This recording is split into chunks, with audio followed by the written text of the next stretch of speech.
Esto es un test para ver si se escucha la música de afuera. Se me escuchó yo. Se escucha la música.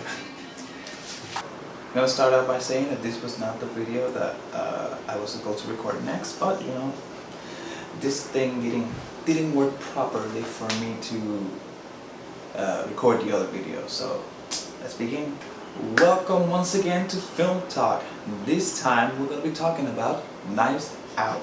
Knives Out was a movie that came out last year, and I decided not to put it on Film Talk Fast Forward because I really liked the movie. I think it was a little bit underappreciated. Like I didn't see many people talking about the movie, but I believe that it was one of the best movies from last year.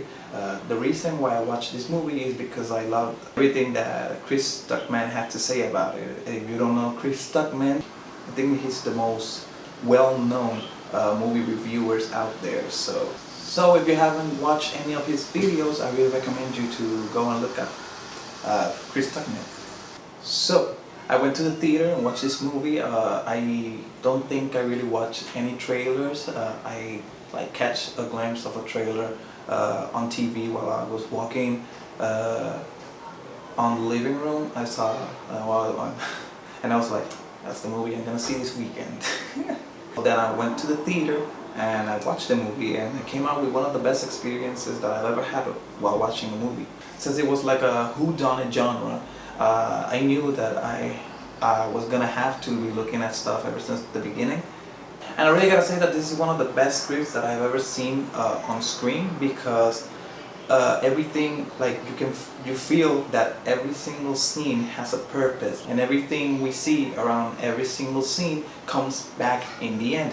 Even the scene where Jamie Lee Curtis is just crying, reading the letters from her father, even that has gone up to something in the end. So to recap, this movie revolves around a man who is a novelist writer by the name of Harlan Thrombey. He's played by Christopher Plummer. It really feels like he has a presence around the whole movie, and mostly because the movie wouldn't be possible without his character, not only because of his death, but because of his plan, but also probably because the portrait of him, which we get to see many times during the movie. So maybe it's because of that. So you get, like, even when he's not there, you get like the whole presence of it. So the movie revolves around him who has just died. It was made to look like he had suicided, but someone thinks that he didn't suicide and that somebody killed him. So they hire Benoit Blanc, played by Daniel Craig, who is also known as James Bond, and he has to solve the case. As the movie begins, we start with like an interrogation session where the cops are interrogating every single family member that lives at the house or has any contact with Harlan Thrombey. This leads to them eventually interrogating Marta Cabrera, which is played by Ana de Armas, who is the main protagonist, even though the movie trailers and everything makes it seem as if Daniel Craig is the main protagonist. No, it's Marta Cabrera, it's Ana de Armas. So as they get to interrogate her, we see everything go down from her perspective. It was all an accident, which we see play out. And as we're seeing her perspective, we're seeing everything play out the way it did. And we see Harlan come up with this plan. And during that scene where he was supposed to be overdosed with morphine, I was really looking at it, and I was suspicious because he was acting fine, which is something that comes back in the end. And during all that, he comes up with this plan, and the movie lets you know that he is one of the best novelist writers out there, because he comes up with the most outrageous plan that accounts for everything and every single person that was there at that time, manipulating them to think that Marta Cabrera had left the house while he already suicided, and make it seem like he was already alive after that.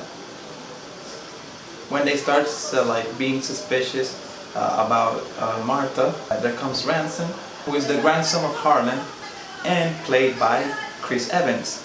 So he comes up and he takes Marta Cabrera with him away from all the family and stuff because they're harassing her and all that. So he is like an asshole, the asshole of the family, and it's like you can feel like everybody hates him and how he's an asshole, but he's supposed to not be an asshole, like really in the bottom of his heart. In the end, Vigneault Blanc is talking about the case and how everything is supposed to go together.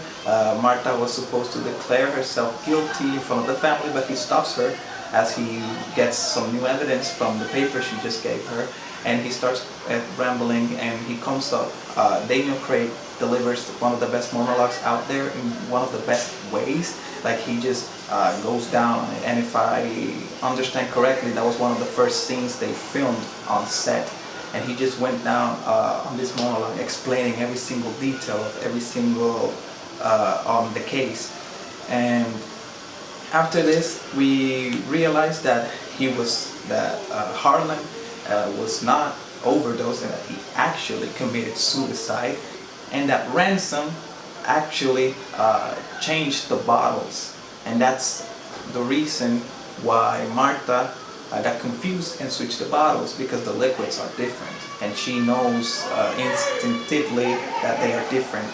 So the reveal that Ransom was the bad guy was not really surprise, but the way he did it was more of the surprise, because he also had like a very elaborate plan to make everything seem like if he didn't do it. So I'm running out of battery and I don't know if I can keep going on, so I'm gonna have to leave this review here. And with that in mind, I give this movie the rating of 10 knives out of 10.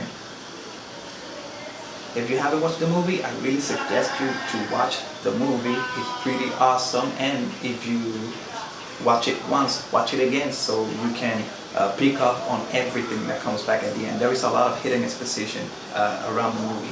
So if you watch the movie, tell me what you thought about it down below in the comments, and when all is said and all is done, I hope I'll see you on the next upload.